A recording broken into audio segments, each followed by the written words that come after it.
How you doing? I'm good. Question for you to start off. We're all curious to see how far you pitchers think you can go out of the gate. So when we get up to July 24th, realistically, how many pitches, how many innings do you think you can handle coming out of the gate?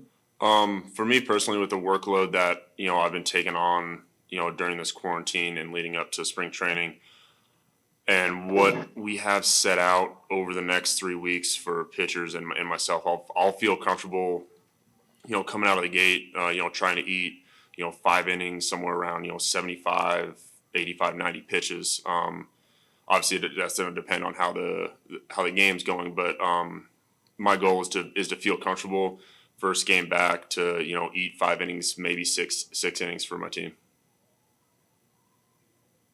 Follow-up question for you. We know this is a big bounce back season for you. We know that you've tweaked your delivery somewhat. Where do you feel now as opposed to the end of last season? And also, how do you feel now as opposed to when spring training was so abruptly ended? I feel very confident right now. Going into our first spring training back in February, March, felt confident with my delivery, what we were doing. Obviously hadn't seen results yet, but once I got a couple games under my belt, a few innings under my belt, and saw the results that I wanted to see, and started getting really comfortable with my new delivery and the tweaks that I made in my arsenal. It was really nice to see that. And when this whole shutdown happened and everything stopped and we basically had no idea what to do, I kind of made it a point to sit down, with myself and, be like, let's turn this negative into a positive, continue to work on your mechanics, get really comfortable with those mechanics, continue to work on that arsenal, fine tune everything as much as I possibly can. So when we get that call that we're going to start back up, I can jump right back into that routine and not have a single worry in my mind. And one more question from me, Kyle, if you don't mind. I've asked this of a number of folks. Scott Oberg said yesterday it could be advantageous, the fact that rather than spending 6 weeks down in Arizona, than spending the first week on the road before coming back to Coors, you guys are essentially going to be preparing at altitude here for 20, 21 days. Do you think that could have some benefit, at least to right out of the gate?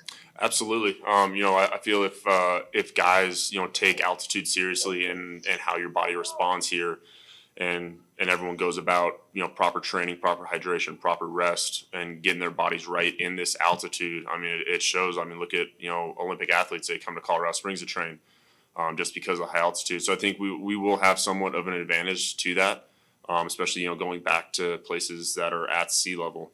We'll have, better feeling legs under us, and we'll also be able to come back to Colorado and know exactly how to, get our bodies back to, full go. Thanks, Kyle. I appreciate it. Yep. All right, Nick Rowe, go ahead. Hey, Kyle, what's up? How's it going? Just a couple of questions about your preparation before you got before camp. Really, when did you get to Denver? First of all, I decided to leave Arizona April 29th. Got here, the following day. So I mean, May 1st, I've been here, continuing to work. Okay, so almost half and half Arizona. And pretty Denver, much, really. yeah. What in Arizona were you throwing to a catcher? Were you working with Tony? Not with Tony. When I started to fire bullpens back up, Hoffman built a mound in his backyard, and we had Aaron Munoz over to catch us. I only threw, I think, 3 bullpens there. I didn't shut down completely from throwing. Me and Hoffman were throwing almost every single day just to keep our arms going, just in case we get word that we're going to start things back up quickly. But kind of held off on bullpens for a little bit, and then we started firing back up just because the things that we were hearing in the media from the players union and everything like that. But threw a few bullpens there, and then when I got to Denver, I had a place I could go throw bullpens. Then we were able to throw bullpens here at Coors. Wait, did Mooney build a proper mound, like a proper dirt mound? No, I don't know. I only threw off Hoffman's. Hoffman built one out of wood and rubber in his backyard. Okay. I mean, it worked, right? It worked. I mean, it was back to, those grinding days of, being young, finding whatever you can to better yourself. Yeah, no, that's kind of what I was curious about. So then, I know you were in Denver. You were throwing with Max. What was that like? Do you just sort of, was it like Floyd Mayweather? You just decided you were going to work out and you called him up and then you threw, or like what was it like, kind of figuring all that out? We talked to Max about his schedule. Me and him have a mutual friend who's with the Mets, Dave Peterson, and we were throwing bullpens to Max at a facility that me and him train at during the off season when I'm still in Denver. So we were able to do our bullpens there. Get in there, get our work done, and get out. But Max, I think it was a great time for him to learn. Just because he transitioned from infielder to catcher, and he was able to come to Coors as well and catch more big league guys. So I think it helped him tremendously in his catching art. So then, just because you mentioned this, I mean, I know you'd rather be pitching in the season, but was there actually some sort of fun to the whole thing, like figuring out how you were gonna stay fresh and figure it all out? Not really. No. I mean, all this got shut down and it really sunk in that this is going to be a lot longer than we thought. It was like this kind of sucks, but you have to think of it as positively as you can, and like I said, turn a negative into a positive. And then last one, when they had to shut down Coors Field again recently, did that set you back? Did you go back to throwing at the facility again? No, we didn't go back to the facility just because we wanted to be as careful as possible with everything going on. So me and Hoffman continue to. There's a park right next to our apartment, so we would go there and we would throw together. We do long toss. We'd stretch out our arms as much as possible just to keep that stamina. But yeah, that short period of time we really weren't able to throw bullpens and actually get off a slope. Awesome, thank you. All right, Thomas Harding, go ahead. Hey, I kind of follow up on what Nick just asked you about. How many days did that shutdown set you back? I mean, you said you could go 75, 85, 90 pitches. Do you think you guys could have gotten to 100 pitches, no governors, had it not been for the shutdown? I don't think that shutdown had that big of an effect on us to give us that big of a hiccup. I mean, we have 3 weeks to get ramped up, and I feel that myself and the other starters. With our mindsets and our work ethic, I think that's plenty of time for us to prepare our bodies and our arms and our minds to get ready to go out and compete and eat a solid amount of innings in our first couple outings. And I asked Jeff about that mound that he built. I understand you built a wood frame. Then you end up putting some rubberized, like a horse stall thing on it. Did you guys film this where maybe you could put it on YouTube and teach others, or were you more just figuring it out as you went? I guess you guys are you guys mound experts yet? I actually ordered a mound that, long story short, ended up not getting there until I was already here in Denver.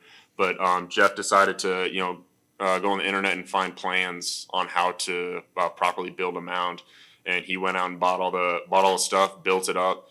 And it turned out really, really impressive how it came together. I mean, it was a true backyard mound. I mean, there was no turf on it. It was rubber and wood. It was extremely heavy, but it worked. It allowed us to get off a proper slope. Looking at your rotation, especially the year that Herman and also the year that John had last year. I mean, and then Antonio was coming on at the end of the year. Do you feel like you guys have a sneaky good rotation here that obviously not a lot of people in the baseball world are paying attention to because of what happened to the Rockies last year? Yeah, I think that's kind of been our MO for the past, now 4 years since this core group of starters has been together. Is we haven't gotten the national attention that I think we deserve, but behind that, we also have to back that up. We have to go out there and perform and win ball games.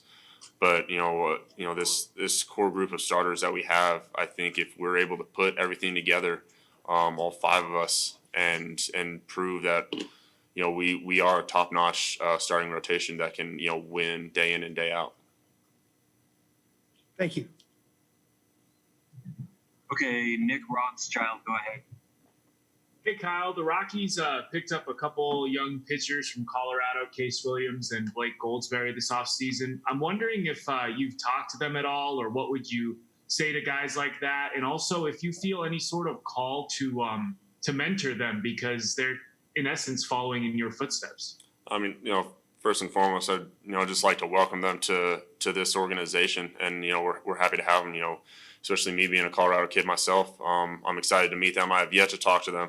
I'm sure at some point in the near future I'll be crossing paths with them or somehow be communicating with them. But yeah, I mean, being a Colorado kid myself, who went to Thomas Jefferson, came through the ranks with the Rockies, and am in the big leagues with them now. I feel like it's an opportunity for them and me to get together and discuss what minor league is like, what's it like pitching at the big league level at altitude with the Rockies. So I'm sure at some point we'll all sit down and communicate with one another. All right, Mark Isla, go ahead. Mark Isla.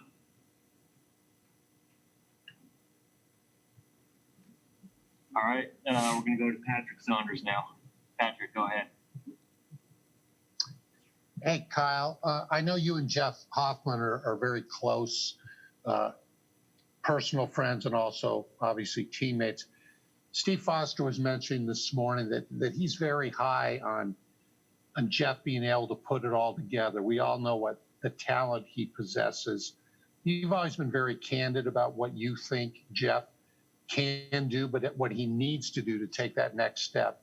Can you share with us your views on Jeff's potential this year? Is he's in the last year of options, what his potential is to become the fifth starter and be an impactful pitcher for this team? I mean, like you said, he's got all the tools and all the talent in the world to put everything together and be an extremely good big league starter. We've seen his stuff over the years, and I've seen him, since college through the minor leagues and now the big leagues. I know, firsthand from him being a good friend, being a teammate for a long time, what he's capable of, and for him to be able to put it all together and become a solidified starter in our rotation. I'm really hoping that he does do that, and he seems like, especially this past offseason, that he is working hard towards that goal to do that. In your mind, what do you think he needs to do to harness all that talent? In my mind, it's up to Jeff. It's all on him to do it, and he knows what he has to do. That's a tough question for me to answer, to tell someone what they need to do, just because everyone knows what they should and should not be doing, and he's one of those people that knows exactly what he needs to accomplish, what he needs to set out and do, and I have confidence that he's going to do it. Excellent, thank you. Mark Isla. All right, we're not hearing you kids. Thomas Harding, why don't you go ahead? Yeah. What was the impact of Tony Walters during the shutdown? I know that in Arizona he had guys that were there. You were there for a bit. Just in getting with the pitching staff, being a part of the pitching staff, making sure that everything went smoothly. What was his impact during the shutdown? I mean, I talked to Tony quite a bit. I actually never saw him during the shutdown until he got here to Coors. The guys I threw to during this shutdown was Munoz, Cunningham, and Max George. But I was in communication with Tony throughout this. We had a couple phone calls discussing, once season starts back up again. Talking about Arsenal's attacking hitters, how we want to kind of think about changing our perspective of how to attack teams game in, game out. Yeah, did you find that a bit above and beyond? I mean, obviously he's a catcher, but it did seem, and he has to know those things, but it did seem that he was trying to not only just know what to do when the season began, but maybe remind you guys, hey, there's going to be a season, because when you don't know that there's going to be a season, Yeah, you no. end up slacking. I think those discussions should, be constantly had, no matter if it's in the middle of the off season or you're in a quarantine setting like we were, to continue to talk about baseball, continue to talk about the art of pitching, to help one another out. So when we get fired back up, me and Tony are on the same page, so we're not guessing at each other, or, in the first game, and crap hits the fan. It's important to make sure that you're on the same page with your battery mate. Thank you. Okay, Romy, Bean, go ahead. Hey, Kyle. Hey. I'm just curious. So it goes without saying you guys are excited to be back, but curious how this whole new normal is for you. I mean, Scott yesterday was saying how you guys carry your own rosin bags and your own balls now and wear the masks, obviously. How's adjusting to this new way of life? It's interesting to say the least. But I think we're all learning as quickly as possible, and we're all sticking to the rules that have been in place and the guidelines that have been put in place with us. With our our bags, our throw balls that we have for every day, the personal rosin bags. Wearing your masks as much as you possibly can. Just being as safe as possible. Really, it's been interesting, but I think everyone in our clubhouse has been doing a great job abiding by those guidelines.